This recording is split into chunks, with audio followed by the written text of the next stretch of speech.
Hi guys, so today I'm doing a foundation review, which I feel like I haven't done in such a long time. I recently did one for the NYX Bear With Me Tinted Skin Veil, which was much more of like a tinted moisturizer than anything else. But when I saw that they had this new foundation out, I was so excited to try it. This is the NYX Born to Glow Naturally Radiant Foundation. This foundation is relatively new. I'm pretty sure you can only find it at the NYX website, which is where I got it, and at Ulta.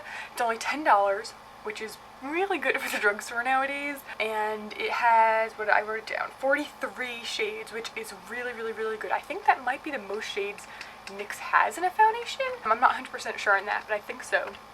It also has a squeezy tube, which you really can't beat. There is 1.01 fluid ounces, which is, you know, generally the amount most foundations come in, and it's actually rated 4.2 stars out of 5, so that's pretty impressive. I'm very excited to try this out. Before we get into it, I did want to let you know my skin type is mostly dry, like 70% dry and like 30% combo, oily, normal. This foundation does say it's naturally radiant, so it's called, you know, Born to Glow, so it is supposed to give you a glow, and I am looking for that. I don't like a matte finish, I don't like full coverage. This says it is a buildable medium coverage, which is probably still more coverage than I normally go for, but for days where you might want more coverage, you have an event, anything like that, I'm very excited to try this out. It also has no SPF. Well, it claims not to have SPF, but the ingredients actually do contain titanium dioxide, so I feel like it might actually have that ingredient, you know, but they just don't claim it. I don't know why.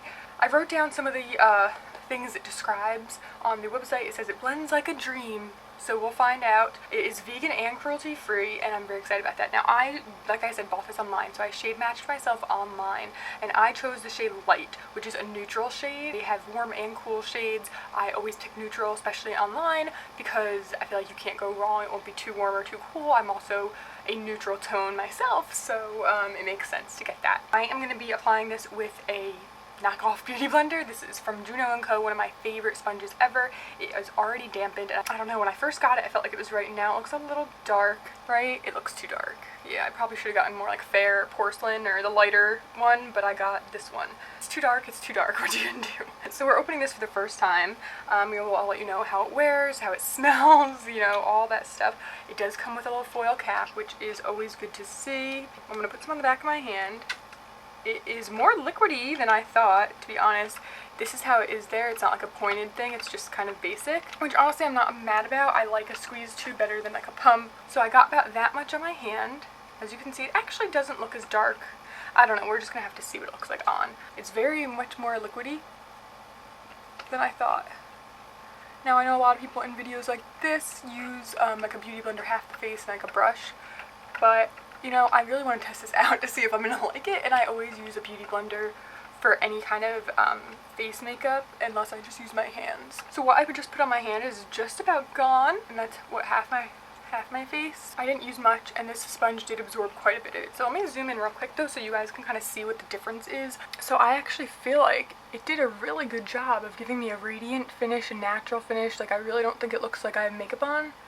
And like, a lot of stuff is blurred. I mean, you could still see some imperfections, and obviously my under eye area. Compared to this side, like, just look at that difference. It just, like, I think it looks good. But it's not clinging. It doesn't feel like there's much in here, to be honest. Like, this is a small This is a small tube, and it's like really lightweight. Like, it literally feels like there's nothing in here. It doesn't really have any smell. It kind of just smells like foundation. Does it say there's fragrance in it?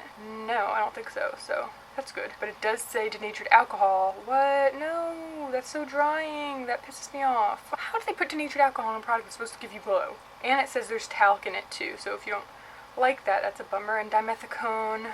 But it is in the middle of the ingredients list, so now let's go into the other side. Color, actually, I think is a perfect match. I'm pretty happy with what it looks like. I feel like you kind of, especially if you're using a sponge, like I never go in with more. Do you hear that? Like, there's not a lot of product in here, and like I said, it's a lot more liquidy than you would expect from a squeezy tube. Usually a tube has something a little bit thicker in it. What I'm gonna do actually is take my finger with what I just put on my hand and go into areas that I have like a scar or more redness or a breakout, and just use my finger and see how it applies that way, because I know a lot of people who want something more glowy and natural will probably use their hands to apply it. I mean, maybe I'm wrong, but that's what I do a lot of the times. I don't think that my hand is making it look as good. Like, I feel like it's clinging when I use my hand, so I'm gonna go back in with the sponge, because if you don't know, a sponge kind of pulls back some product, so it kind of reduces clinginess or excess product. Like, what it does is just kind of blurs everything and gives you only the minimum amount you need. Okay, well, it's not clinging to under eye dryness, which is good. I could obviously use an under eye concealer because I did not sleep last night. If you guys want to know, I feel stupid saying this, but I was up late talking to a boy, so wish me luck there. But so far, I like what I'm seeing. I think the coverage is really, really, really good. So far, I definitely like it. Like, this is something, from what it looks like on my skin right now, this is something I would definitely continue to use, not on an everyday basis or even like a weekly basis, but if I had like a nice dinner or like I don't know, I was doing something out of the ordinary. You could see there's definitely a glow. I mean, I have a light on me, but it's not a matte finish whatsoever, which it doesn't claim to be. I've tried foundations that say radiant before and actually have shimmer in them. This does not have any particles or anything like that. There's a little clinging right in my nose creases. Like, you could just see that there's product there. But I do think this is actually going to be buildable for people who want more coverage, because those areas I did go back in with a little more, it did give more coverage and it didn't cake up or look bad. So I am impressed. There's no scent, nothing is really bothering me. But I am going to go film a mascara review on their new On The Rise Volume Lift Mascara, which I'm very excited to try. It's not waterproof, so we'll see what happens there. But stay tuned and make sure you subscribe to my channel, guys, because in a couple of weeks I'm going to be doing a full face of NYX products and a giveaway. So how exciting. Make sure you are subscribed for that, and then I'm going to go do the rest of my makeup, or a minimal amount of makeup. I'll be back with you to check in to see how the foundation's holding up. Okay, so it's been only about a half hour since I applied the foundation, but I also did want to come back and just let you guys know I did end up putting concealer under my eyes, just some of the Glossier concealer that I really love, because after I put eye makeup on, it looked weird to have such dark circles, so I had to put some concealer there. But everywhere else is still just the foundation, a little bit of blush. Let's give it a nice close look with this nice bright light. It is definitely, ooh, I got a weird fuzz on my face. It is definitely not clinging anywhere. I honestly do kind of wish I had set it a little bit. I don't think this is going to be a good foundation if you have wrinkles. As much as it is like glowy, like you can see that it is making my skin have this nice glow and kind of just reflection. I didn't put any highlight on, so I want you to know that what you're seeing here is just the foundation. There's no highlight on my face. I have a lot of forehead wrinkles, as you can see, and it is kind of getting in there, like it's collecting in there. So if you are older or you just have wrinkles, I don't know how great this is going to be. It's not that it looks dry there, it just kind of exaggerates those lines rather than kind of blurring them. I do feel like this might be good for someone who's younger who has dry skin. It does feel nice to the touch, like it's very lightweight on the skin. Like, I don't feel like I'm wearing a heavy face of foundation or anything. It doesn't look like makeup necessarily, but it just doesn't look great. Like, I feel like I'm coming off more disappointed than I am. I do like it, I just don't love it as much as I was hoping I would. I also, for the color, I don't know if maybe it's just on this lighting, I'm going to check in natural light, and I will put in a little bit of footage of what it looks like in natural light so you can really see what it looks like in the sunlight and everything. I almost feel like, as much as I thought this might be too dark, because I do have fake tan on, like I kind of felt like that would be too dark for me, I almost feel like it's kind of light on my face. Like, maybe it pulls lighter than it looks in the bottle.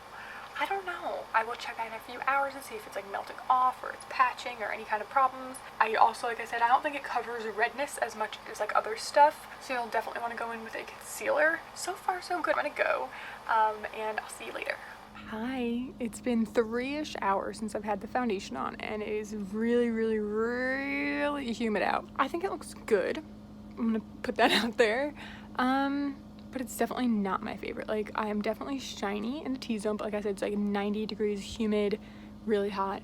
So that might be why I'm so shiny. But it doesn't feel, I don't know how to word it. It feels shiny in my T-zone for sure. Kind of just how you always feel when it's humid out. But it doesn't feel hydrating everywhere else. Like, my dry areas are mostly like my cheeks and around my mouth, and it feels not tight or dry, but not moisturized. Like when you wash your face and you haven't put moisturizer on yet, not like super dry and tight, like it needs hydration, but like definitely not like moisturizing. Look at him. Oh my goodness. So I gotta go. But yeah, this is, right now I'm gonna give the foundation a 3.5 out of 5. Okay guys, just a follow-up. I just looked in the mirror and unfortunately I'm a little bummed. I know it's shiny because it's so hot. Ooh, so hot. But it's clinging. and that sucks. And I think that might be because of denatured alcohol, and I feel like every foundation that does that probably has denatured alcohol in it, and I just didn't know, because the more hydrating ones with better ingredients I noticed just don't do that. In my magnifying mirror I can see a lot of my little scars over here, they're clinging. In my forehead wrinkles on this side, my scars are clinging, and around my nose. This is definitely not a long wear product at all. I'm not looking good. I'm looking shiny. So yeah. And you know what? To be honest, it's been, what did I say, 5 hours? And that's not even that long. Like, a decent foundation should last, like, I want to say 8 hours. Like a normal work day. Isn't that normal work day?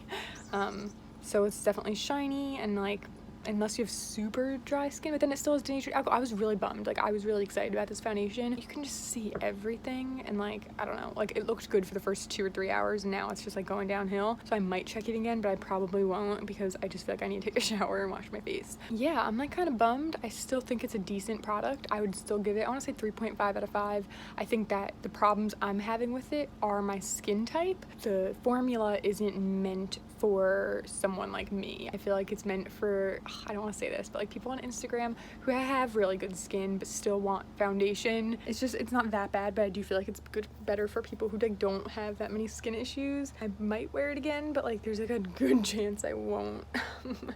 Yeah, so I'm kind of bummed. Yeah, I'm disappointed. But what are you gonna do? So that's that. I do hope you guys enjoyed this video. If you did, make sure to give it a thumbs up and subscribe to see more from me, including a mascara. Ow! My cat bit my leg. A mascara review on the mascara I'm wearing right now, and my full face of NYX with a giveaway coming up soon. So I'll see you soon. Thank you. Bye!